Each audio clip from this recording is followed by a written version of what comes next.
కాంగ్రెస్ ప్రభుత్వం ఒక సంవత్సర కాలం పూర్తి కావస్తున్న రేవంత్ రెడ్డి ఎన్నికల్లో ఇచ్చిన హామీలు అమలు చేయడంలో పూర్తిగా విఫలమయ్యారని బీజేపీ జిల్లా అధ్యక్షులు గంగాడి మోహన్ రెడ్డి విమర్శించారు.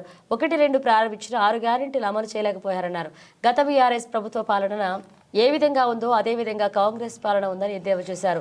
వడ్ల కొనుగోలు కేంద్రాలు కొన్ని చోట్ల ఇంతవరకు ప్రారంభించలేదన్నారు. రైతులు 25% పైగా దళారులకు వడ్లను అమ్మేసుకున్నారని, 500 బోనస్ ఇస్తానన్న హామీ నెరవేర్చలేదన్నారు.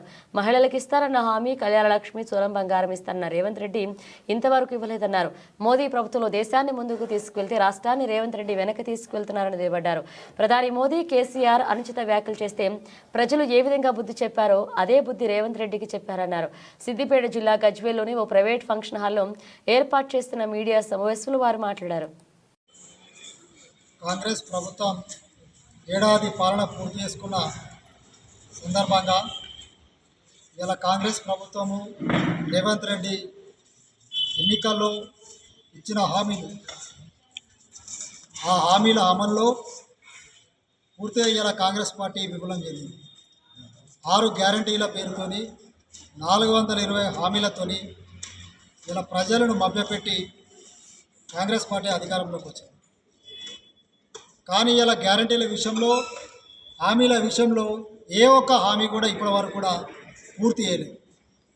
1-2 హామీలను ప్రారంభించింది ఆరంభ శూరత్వం తప్పితే అందులో 100% ఇలా రుణమాఫీ విషయంలో కావచ్చు,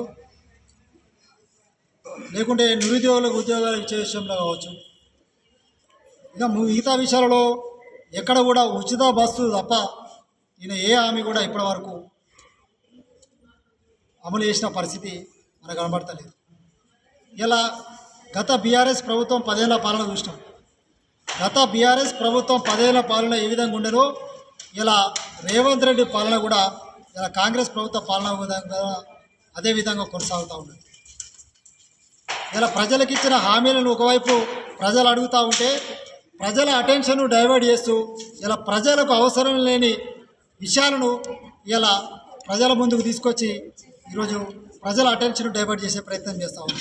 గతంలో కేసీఆర్ ఏ విధంగా చేసిండో ఇలా రేవంత్ రెడ్డి కూడా అదే విధంగా చేస్తూ ఉన్నాం. ఇలా రైతులు ఒక దిక్కు కళ్ళలలో వడ్డట్లే ఉన్నాయి. ఇలా కొనుగోలు కేంద్రాలు ఇప్పటివరకు కూడా పూర్తి స్థాయిలో ప్రారంభించలేదు. కొనుగోలు నత్తనకు నడుస్తూ ఉంటే ఇంకోవైపు ఇలా నువ్వు 500 రూపాయల బోనస్ ఇస్తా అని చెప్పినావు. ఇలా బోనస్ విషయంలో ఇప్పటివరకు కూడా స్పష్టత లేదు. ఇంకోవైపు ఇలా రైతులు నీ మీద నమ్మకం లేక ఇలా దళారులకు దాదాపు 20-25% ధాన్యము ఇప్పటికే దళారులకు అమ్మడం జరిగింది. ఇలా రైతులను ఇలా వంచింది ప్రభుత్వం. రుణమాఫీ లేదు, రుణమాఫీ పూర్తి స్థాయిలో అమలు చేయలేదు. రైతు భరోసా పోయింది. ఇలా 500 బోనస్ కూడా లేదు. ఇంకోవైపు ఇలా మహిళలకు అనేక హామీలు ఇచ్చిండి. ఇలా మహిళా సాధికారిత గురించి మాట్లాడుతూ ఉన్నాయి. ఇలా నువ్వు రైతులు ఇలా మహిళలకు ఇస్తాన 2500 రూపాయల భరోసా ఎక్కడికి పోయినది? ఇలా వాళ్ళకి ఇస్తానని చెప్పిన కళ్యాణ లక్ష్మి పేరుతో ఇలా తులం బంగారం చెప్పినావు, 1,00,000 రూపాయలు ఇస్తాను. ఇలా ఇప్పటి వరకు దాన్ని ఊసేలేదు. ఇలా ఇల్లు లేని ప్రతి మహిళకు కూడా ఇలా ఇల్లు ఇస్తా అని చెప్పినవి, ఇలా స్కూటీలు ఇస్తా అని చెప్పినవు, అనేక హామీలు ఇచ్చిండి. ఇలా ఏ ఒక్క హామీని కూడా ఇలా నెరవేర్చకుండా ఈరోజు సంవత్సరం పాలన అద్భుతం సాగిందని చెప్పేసి ఇలా వరంగల్లో ఏదైతే నువ్వు మీటింగ్ పెట్టుకున్నావో ఇలా ప్రజలందరూ కూడా ఇలా ఈ ప్రభుత్వాన్ని చీత్కరించుకునే పరిస్థితి ఉంది. ఒకవైపు నరేంద్ర మోడీ గారు అద్భుతమైన పాలన ఒకవైపు సాగుతూ ఉంటే ఇలా దేశాన్ని ముందు తీసుకుపోతూ ఉంటే రేవంత్ రెడ్డి ఈ రాష్ట్రాన్ని వెనుకకు తీసుకుపోతూ ఉంటారు. ఇదేందని ఇలా మా కిషన్ రెడ్డి గారు ప్రశ్నిస్తూ ఉంటే ఇలా వరంగల్ సభలో ఇలా అవాకులు చెవాకులు పోయింది. నీ స్థాయిని మర్చిపోయింది. ఇలా నేను ముఖ్యమంత్రి అయిన హోదాని మర్చిపోయి ఇలా వ్యక్తిగత దూషణ అవుతూ ఉన్నాం. అయ్యాల కేసీఆర్ కూడా ఇలా మోడీ గారిని ఇలా ప్రధానమంత్రిని పట్టుకొని ఆ రోజు ఏ విధంగా అయితే అవహేళనంగా మాట్లాడిండో అదే దాన్ని ఇలా రేవంత్ రెడ్డి గారు మాట్లాడుతుంది. ఈరోజు నరేంద్ర మోడీ గారి పట్ల ఇలా అనుచిత వ్యాఖ్యలు చేసి అవమానంగా మాట్లాడిన కేసీఆర్కు ప్రజలు ఏ విధంగా బుద్ధి చెప్పిరో నీకు కూడా అదే విధంగా రేపు రాబోయే రోజులలో ప్రజలు బుద్ధి చెప్తారని చెప్పి ఈ సందర్భంగా నేను హెచ్చరిస్తూ ఉన్నాను. ఇలా నువ్వు ఏమంటున్నావు? ఇలా సోనియా గాంధీని ఇలా కాలు గడిగి నెత్తిన పోసుకుంటావని చెప్తా ఉన్నావు. నీకు ఇష్టమైతే నువ్వు నెత్తిన పోసుకోగానే ఇలా తెలంగాణ ప్రజలందరినీ నెత్తిన పోస్తా అని చెప్తున్నావు చూడు. ఇలా తెలంగాణ ప్రజల ఆత్మగౌరవాన్ని నువ్వు అవమానించిన విధంగా తెలియజేస్తూ ఉన్నాను. ఆ వ్యాఖ్యలను వెనుకకు తీసుకోవాలని చెప్పేసి ఈ సందర్భంగా డిమాండ్ చేస్తూ ఉన్నాను. ఇలా ఇదే రేవంత్ రెడ్డి అసెంబ్లీ సాక్షిగా ఆ రోజు టీడీపీలో ఉన్నప్పుడు ఇదే సోనియా గాంధీ గారిని పట్టుకొని ఇలా సోనియా గాంధీ దేవత కాదు దయ్యం అని చెప్పేసి ఆ రోజు నువ్వు ఇలా ఇదే సోనియా గాంధీని నువ్వు అవమానపరిచినావు. ఇలా అధికారం వచ్చింది కదా అని చెప్పేసి ఇలా నువ్వు 2-4 మాట్లాడుతూ ఉన్నావు.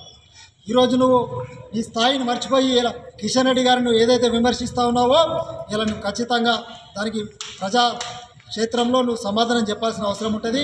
ఇలా నువ్వు ఇచ్చిన హామీల అమలు విషయంలో ఖచ్చితంగా కిషన్ రెడ్డి గారి నేతృత్వంలో ఇలా రఘునందనరావు గారి నేతృత్వంలో రాబోయే రోజులలో ఈ జిల్లా లోపల ముఖ్యంగా ఇలా సిద్దిపేట జిల్లా లోపల అనేక హామీలు ఇచ్చిండి.